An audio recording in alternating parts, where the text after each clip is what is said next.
ये बात तो हम सब जानते हैं कि एल्बर्ट आइंस्टाइन हिस्ट्री का सबसे बड़ा जीनियस था। इतना जीनियस कि वो अकेले ही हजारों साइंटिस्ट से ज़्यादा दिमाग लड़ा सकता था। जो चीज़ हम इंसान समझना तो दूर की बात, सोच भी नहीं सकते, वो आइंस्टाइन ने सोचा भी, समझा भी और उसको पूरी दुनिया के लिए आसान भी बनाया। एल्बर्ट आइंस्टाइन एक फिजिसिस्ट थे जिन्होंने theory of relativity equal to mc² और फोटो इलेक्ट्रिक इफेक्ट की लॉ बनाकर पूरी दुनिया को हैरान और परेशान छोड़ दिया था। और इसकी वजह से ही इनको नोबेल प्राइज से भी नवाजा गया। इनकी एक्स्ट्राऑर्डिनरी सोचने और समझने की शक्ति देखकर लोग सोचते थे कि आइंस्टाइन के पास एक स्पेशल ब्रेन है जो हम आम इंसानों से काफी ज्यादा अलग है। इस बात का खुद आइंस्टाइन को भी अंदाजा था। इसी वजह से वो नहीं चाहते थे कि मरने के बाद इनकी बॉडी के किसी भी हिस्से पर रिसर्च की जाए, बल्कि उन्होंने तो ये इंस्ट्रक्शन दे रखी थी कि मरने के बाद इनकी बॉडी को जलाकर राख कर दिया जाए। लेकिन फिर वही हुआ जिसका आइंस्टाइन को डर था। 18 अप्रैल 1955 को प्रिंसटन हॉस्पिटल में जब आइंस्टाइन ने आखिरी सांस ली तो ऑटोप्सी के लिए यानी मौत की वजह जानने के लिए जो डॉक्टर आया उसने चुपके से आइंस्टाइन का ब्रेन निकाल लिया, क्योंकि उसको ये जानने की क्यूरियोसिटी थी कि दुनिया के सबसे बड़े जीनियस के ब्रेन में आखिर ऐसा है क्या। दोस्तों, आइंस्टाइन का ब्रेन चुराने वाले डॉक्टर थॉमस हार्वी थे, जिनको अपने साथ होने वाले अंजाम से ज्यादा इस स्पेशल ब्रेन को स्टडी करने में दिलचस्पी थी। कुछ दिनों के बाद जब प्रिंसटन हॉस्पिटल को इस बात का पता चला तो उनको अपनी जॉब से हाथ धोना पड़ा। लेकिन डॉक्टर हार्वी आइंस्टाइन के बेटे हांस एल्बर्ट से जैसे तैसे करके ये परमिशन लेने में कामयाब हो गए कि वो उसके बाप के स्पेशल ब्रेन के अंदर छुपे राज से पर्दा उठाकर उसको दुनिया के सामने लाना चाहते हैं। डॉक्टर हार्वी एक पैथोलॉजिस्ट थे जो सिर्फ पोस्टमार्टम करना जानते थे। ये सिर्फ उनका ख्याल था कि इतने बड़े जीनियस के ब्रेन पर रिसर्च कर पाएंगे। अब कंडीशन ये थी कि डॉक्टर हार्वी प्रिंसटन हॉस्पिटल के जॉब से हाथ धो बैठे थे। आइंस्टाइन का ब्रेन जो पहले ही डॉक्टर हार्वी प्रिजर्व कर चुके थे, वो इसको लेकर पेंसिल्वेनिया के शहर फिलाडेल्फिया ले गए, जहां उन्होंने ब्रेन की कई फोटोज ली। फिर इसको 240 छोटे छोटे पीस में काटकर हर पीस को अलग अलग जार में प्रिजर्व करके अपनी बेसमेंट में छुपा दी। इस चीज को लेकर डॉक्टर हार्वी का अपनी बीबी के साथ कई बार झगड़ा होता था, क्योंकि उनकी बीबी अक्सर ये धमकी देती थी कि वो इस ब्रेन को उठाकर कहीं फेंक दे। एक दिन झगड़ा इतना ज्यादा बढ़ गया कि दोनों को डाइवर्स लेकर अलग होना पड़ा और डॉक्टर हार्वी ब्रेन लेकर कैंसस के शहर विचिटा चले गए, जहां वो एक बायोलॉजिकल टेस्टिंग लैब में मेडिकल सुपरवाइजर की नौकरी करने लगे। और यहाँ वो अपनी खाली टाइम में आइंस्टाइन के ब्रेन पर स्टडी करने की कोशिश करते। इसके बाद कई बार वो अलग अलग जॉब छोड़कर ब्रेन लेकर घूमते रहे। कई साल गुजर चुके थे, लेकिन डॉक्टर हार्वी आइंस्टाइन के ब्रेन पर कुछ खास रिसर्च ना कर सके।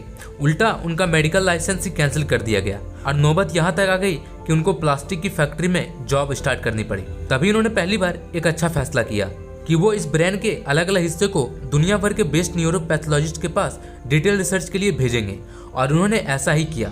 1955 में ब्रेन चोरी होने के 30 साल के बाद यानी कि 1985 में पहली बार आइंस्टाइन के ब्रेन पर एक स्टडी पब्लिश की गई।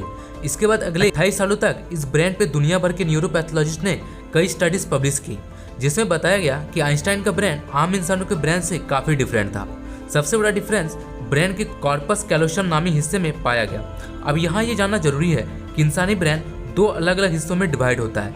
इंसान जो भी काम करता है वो ब्रेन के एक हिस्से में पहले प्रोसेस होता है, फिर ब्रेन हमारे शरीर के उस हिस्से को सिग्नल देता है। लेफ्ट ब्रेन हमारे शरीर के राइट हिस्से को कंट्रोल करता है, जबकि राइट ब्रेन हमारे शरीर के लेफ्ट हिस्से को कंट्रोल करता है। इसके बाद 90% इंसानों का लेफ्ट ब्रेन बोलने, समझने, मैथमेटिकल कैलकुलेशंस और राइटिंग के दौरान काम करता है, जबकि राइट ब्रेन के पास क्रिएटिविटी, शेप्स को पहचानने, आर्ट और म्यूजिकल स्किल्स की जिम्मेदारी होती है। अब आप ये सोच रहे होंगे कि इन सब में कॉर्पस कैलोसम का क्या काम है। सोचिए कि आप कीबोर्ड पर टाइपिंग कर रहे हैं या फिर मोबाइल फोन पर। इस दौरान हमारे दोनों हाथ टाइपिंग करने में बिजी हैं। कुछ अल्फाबेट्स हमारा सीधा हाथ टाइप कर रहा है तो कुछ उल्टा हाथ। टाइपिंग के दौरान आपके लेफ्ट हैंड से एक मिस्टेक हुई तो आपने फौरन अपना राइट हैंड इस्तेमाल करके उस मिस्टेक को इरेज किया। इसका मतलब यह है कि जब हमारे राइट ब्रेन से मिस्टेक हुई तो उसने लेफ्ट ब्रेन को फौरन सिग्नल देकर वो मिस्टेक ठीक करवाई। ब्रेन के दोनों हिस्से जिस चीज के थ्रू कम्युनिकेट करते हैं उसको कॉर्पस कैलोसम कहा जाता है। और आइंस्टाइन का कॉर्पस कैलोसम आम इंसानों के मुकाबले में कुछ ज्यादा ही बड़ा था, यानी उनका लेफ्ट और राइट ब्रेन का आपस में बहुत ही स्ट्रॉन्ग कनेक्शन था, जिसकी वजह से आइंस्टाइन एक ही वक्त में काफी कॉम्प्लेक्स प्रॉब्लम्स और सिचुएशन को इमेजिन करते थे। कैल्शियम कैल्शियम बड़े होने के अलावा आइंस्टाइन के ब्रेन का पैटर्न भी आम इंसानों से काफी अलग था, और रिसर्चर्स का मानना है कि इसकी वजह से ब्रेन में न्यूरॉन्स का फ्लो काफी बेहतर था। न्यूरॉन्स के अच्छे फ्लो होने का मतलब है कि उनकी मैथमेटिकल कैलकुलेशंस की पावर काफी स्ट्रॉन्ग थी। Albert Einstein complex mathematical problem को बगैर पेन और पेपर के अपने दिमाग की मदद से ही सॉल्व करने की काबिलियत रखते थे। न्यूरॉन्स ज्यादा होने की एक और वजह भी रिसर्चर्स पेपर में बताई गई। जब आइंस्टाइन का ब्रेन का वजन किया गया तो उसका वजन 1230 ग्राम था, जबकि आम इंसानों का 1400 ग्राम होता है। इसलिए रिसर्चर्स का मानना है कि इनकी ब्रेन की लाइनिंग काफी पतली थी, जिसकी वजह से इनमें ज्यादा न्यूरॉन्स पाए जाते थे। लेकिन सबसे बड़ा सवाल अभी भी वही था कि क्या आइंस्टाइन स्पेशल ब्रेन के साथ पैदा हुए थे या इनके पैदा होने के बाद इनमें चेंजेस आई। जांच के बाद मालूम पड़ा कि अल्बर्ट आइंस्टाइन जब पैदा हुए थे तो वो पूरे 5 साल तक बोल नहीं सकते थे, जबकि दूसरे बच्चे 2-3 साल की उम्र में बोलना शुरू कर देते हैं। जब उन्होंने बोलना शुरू भी किया तब भी वो ज़्यादा बोलना पसंद नहीं करते थे, बल्कि हमेशा अपनी सोच में ही गुम रहते थे। उनके पास चीज़ों की मेमोराइज करने की पावर काफ़ी कम थी, यहाँ तक कि उनको सिंपल मैथ्स के टेबल भी याद करने में मुश्किल होती थी। वो मैथ्स और नंबर्स को लॉजिकल तरीके से प्रोसेस करने के मास्टर थे, ना कि उनको रट्टा लगा के याद करने के। स्कूल लाइफ में बाकी हर सब्जेक्ट में आइंस्टाइन फेल होते थे, सिर्फ मैथ्स और साइंस को छोड़ के।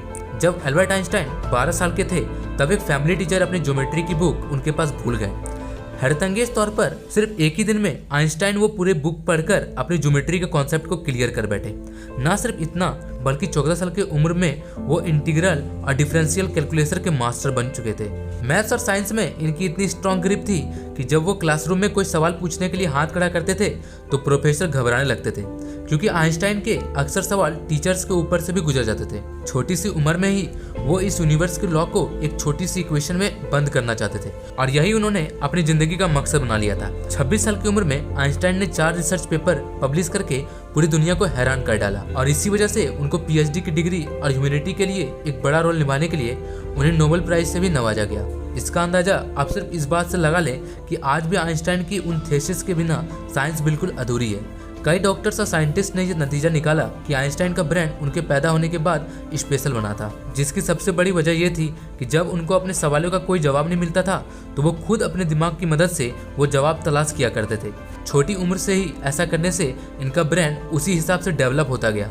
आज भी आइंस्टाइन का यह एक्स्ट्राऑर्डिनरी ब्रेन अमेरिका के द म्यूटर म्यूजियम में मौजूद है, जिसको बड़ी हिफाजत से रखा गया है। तो गाइस, आपको वीडियो अच्छी लगी हो तो वीडियो को लाइक जरूर करें, और ऐसे इंटरेस्टिंग वीडियो के लिए हमारे चैनल को जरूर सब्सक्राइब कर लें। धन्यवाद।